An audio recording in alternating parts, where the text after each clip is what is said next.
Let's keep talking cross country. This is my favorite season. My favorite season, not only for running, but also throughout the year, fall. We're a couple weeks away from actually fall taking place unofficially, but cross country is my favorite season of all of them. And I wanted to talk about some more cross country workouts. We've talked about a bunch of stuff recently. Talked about late summer and early cross country season workouts and 3-week cycle workouts that you can do you could track your progress. And I wanted to give you some more variety and different applications of certain workouts as well. And again, if you're a coach or an athlete, it's your first time here, welcome. If you enjoy the content enough to come back, hit that like button. Please hit that subscribe button too. And please tell everybody that you know, that runners, coaches that are in the running community that you think might find this channel helpful to them. Please bring them over. Let them know that we're here. Let them know that we go live every weekend. Okay, you have direct access to a coach who is a former competitive runner at the high school, college, and post-collegiate level. So I want to serve as many people in the running community as I possibly can. I want to help as many people as I possibly can. But today we're going to talk about, again, adding variety to cross-country workouts and how good that can be. Okay, and that's really, really important. So if you've seen the other videos I put out a 3-week cycle of late summer into cross-country, early into cross-country season, where you do, let's just say, a Tuesday workout, and you do week 1, 2-mile tempo. And this is, let's say, college, 2-mile tempo, and then 2 miles at race pace, and then some short stuff at 5K pace, right? And then you progress with the longer tempo over the next 3 weeks until it's 2.5, week 2, 3 miles, week 3, and so on. High school, you could start with a mile tempo and progress to a mile rep, and then do some shorter stuff at, let's say, 3K pace since they're racing 5K. Okay, and women that are training for 6K, you can also do this. You can just add some distance to the rep itself in the middle, make it a 2K rep instead of a mile, and so on. But this is the way progressing from tempo to race pace to faster than race pace, right? Getting a little bit faster throughout the workout and cycling it over a couple-week period. And then I talked about a few days ago, if you haven't seen it, I encourage you to take a look at it, is how to do workouts after a tempo. Let's just say in a cross-country season, you're going to do a 3-mile tempo, right? And you're building towards 4-mile tempo. And then you take some rest, and then you do some 1,000-meter repeats or 1,200-meter repeats or mile repeats at the end of that, okay?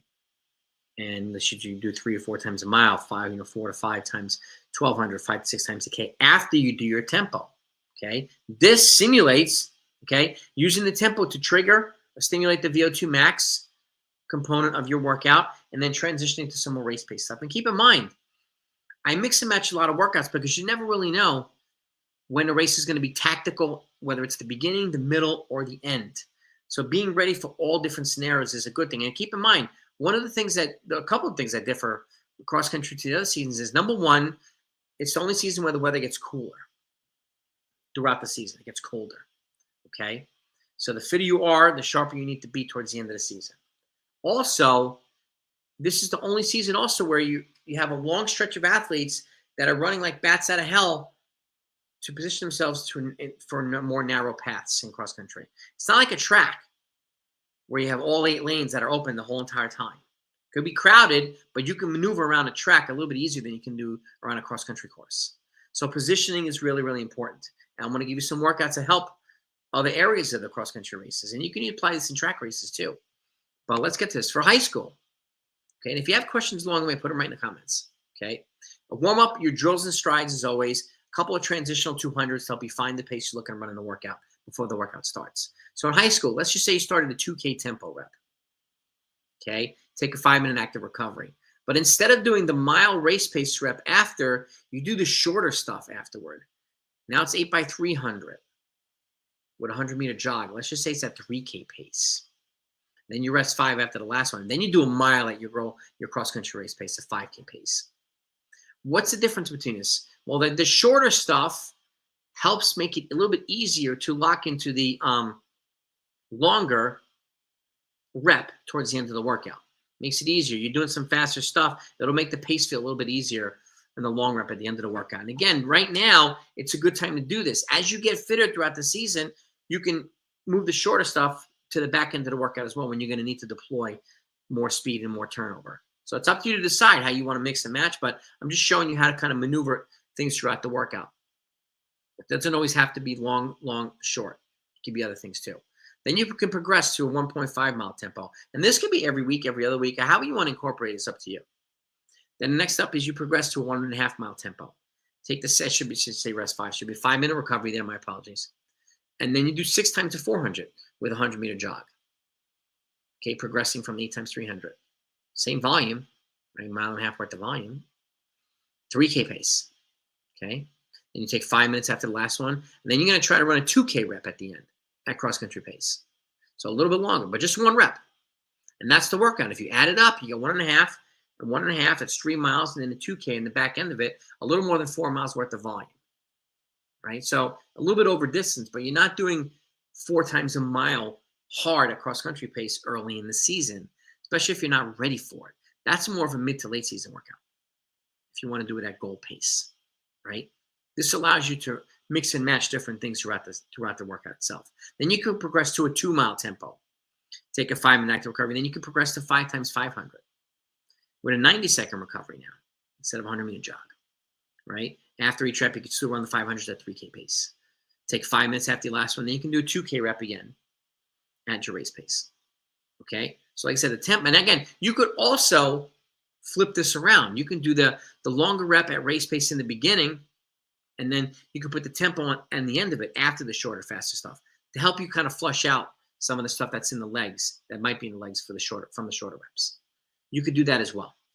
It's up to you to decide, okay? This is a way of kind of mixing and matching stuff throughout a workout and positioning yourselves to be able to attack at any point in different time, right? You may have some runners who are really good at attacking the middle of a race. You may have some teams that are strategically trained that way, right? To create distance between them and their opponents in a cross-country course. Look at Van Cortlandt Park. This is where teams attack the back hills, right? This is the middle of the course. And again, this is where a lot of time is made up, or a lot of spots are gained and lost in the back hills.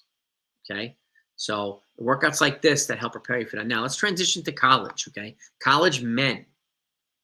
Okay, same thing, warm-up drills and strides and some 200s as a transitional piece. So let's just say the workout is 2-mile tempo, and I've talked about this before. I've got videos on here that has a 2-mile tempo and then a race pace rep and then some shorter, faster stuff. It's up to you to decide. Okay, and again, this could be early season. This could be mid-season. It's up to you. You can progress from early to mid. So 2-mile tempo, take a 5-minute recovery, then you're going to run 8 times a 400 with a 100-meter jog at, let's say, 5K pace down to 3K pace. Okay, you can even dial down the last 100, and you run the last 100 of the 400 at 3K pace. Okay, take 5 minutes after the last one, and then you can run a 1-mile hard rep at the end. At some point, if you want to do a 2-mile, and you'll see this progression towards it, you can run your 1 mile at race pace or a little bit faster than race pace here. If you add it up, that's 5 miles worth of volume, right? Then you could progress to 2.5 miles tempo. Then do 10 times a 300 with a 100-meter jog at the same progression from 5K pace, and you can run the last 100 down 3K pace if you'd like. Shorter reps because the tempo is a little bit longer. Okay, but you also see the race pace rep afterwards. So you're going to take a 5-minute recovery after the last 300. Then you're going to progress to 1.5 miles at race pace. So 1.5 miles at your 8K pace.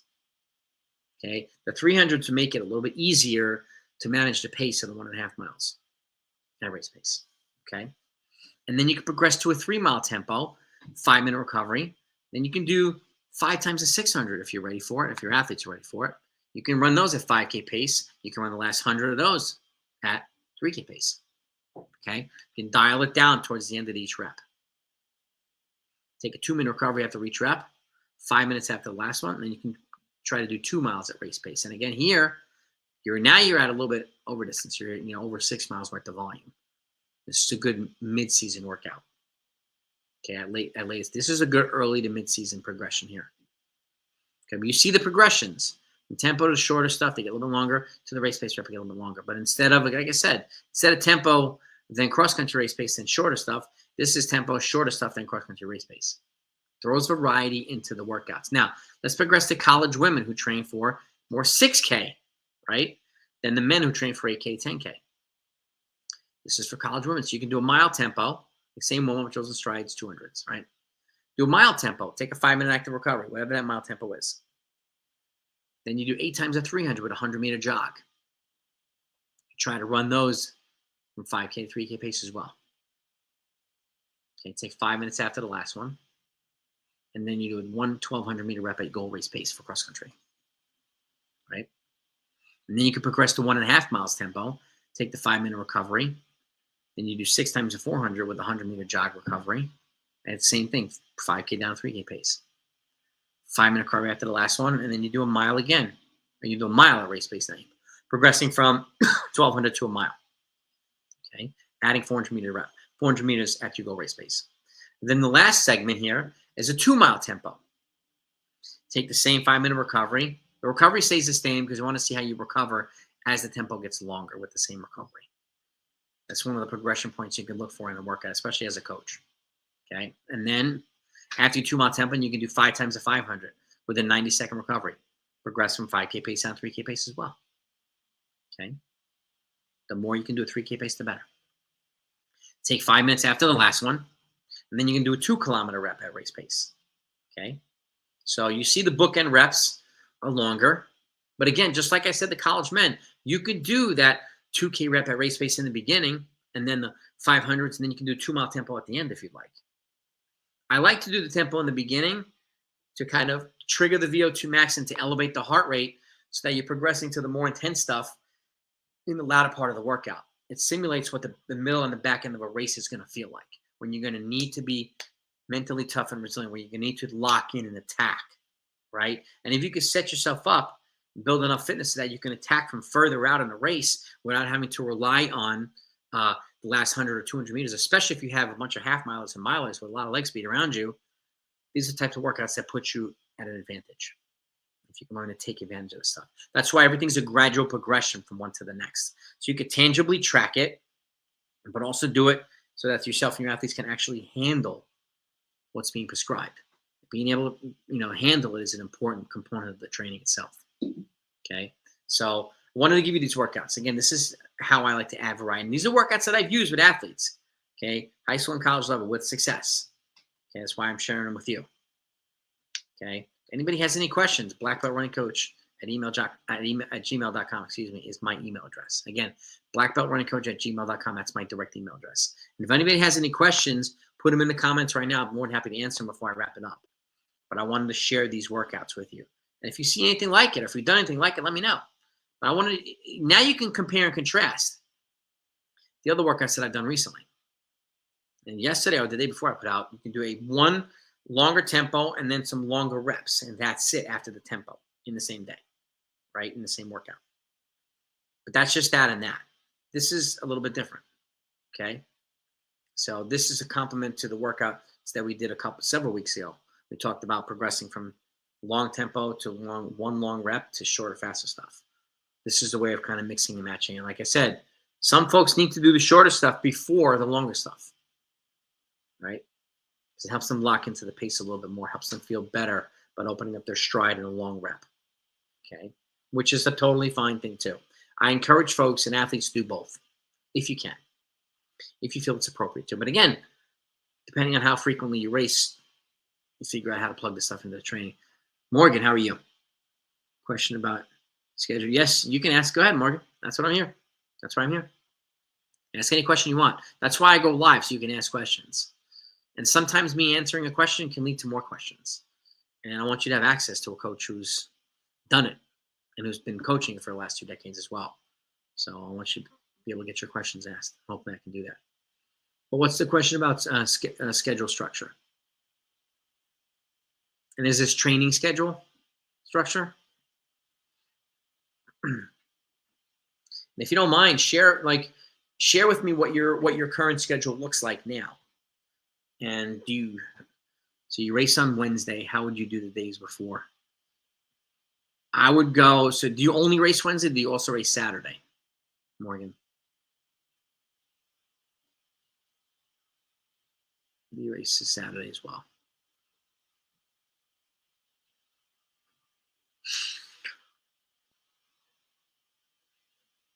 That's my question again. That's my other part of the question. The week before. So you race, Saturday the week before, and then, so let's just say Saturday, then You come back 4 days later and you race on Wednesday. Oh, some Saturdays. Okay. So the weeks that you don't race on Saturdays, that's when I would put the second workout. So you have consistency. Generally, I go Tuesday, Friday on a non-race week. But if you're racing Wednesday, I like to always have 2 days in between a race or a workout. So Saturday makes the most sense for a second workout. Even if you don't run Sunday, you can add volume to Saturday to still make it simulate a second workout or a long run. You still run Monday. I would run Monday with some light speed, some 200, something like that, just to get the legs turning over. I generally do the same thing on Thursdays before Saturday race. I would do it Monday before the Wednesday race, and then I would do my second workout on Saturday, if that makes sense. But if you don't, on weekends that you don't race Saturdays, I would be putting the second workout there. That's the best day to do it if you're racing Wednesday. So if you think about it that way too, you have 2 days between the race and the workout, recovery, and then from there you got 4 days between that workout and the next race. So you can't get most of the kids to run Saturday. Do you have practice on Saturday? Can you call practice in? I mean, I would if I could. Just have them come in and practice. But yeah, I mean, if you can, it does make it hard. You're right about that. And then the question is, do they run Saturday or Sunday? If they don't come in, are they missing Saturday and Sunday running wise? Which can put the coaches at a disadvantage or the athletes at a disadvantage. Last thing we want to do is to have them miss time. Because you can't make it up. You can't make it up.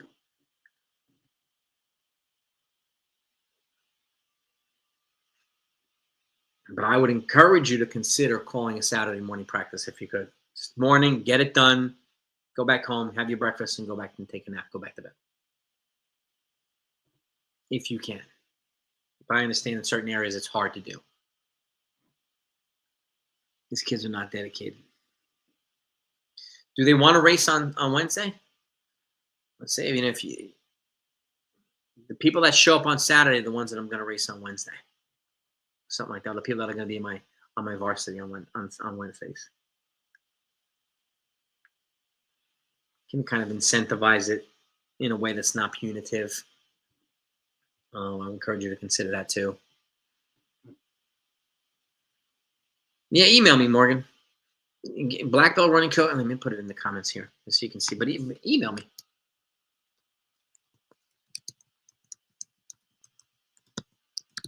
I'm putting my email in the comments here. It'll be up on the screen in 1 second.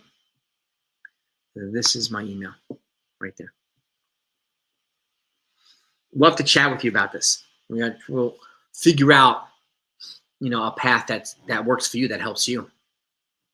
Because it is tough. I mean, dealing with kids who are, especially in high school, if you have high school kids who aren't dedicated, who needs to be watched over constantly, like, it can be frustrating. I totally get it. And generally, if they don't run Saturday, they're probably not going to run Sunday either. So there's 2 days off, which puts them behind every week. And it really makes it hard to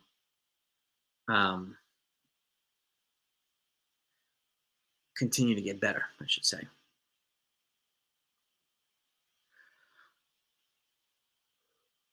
Is this high school, Morgan? Is this high school or middle school?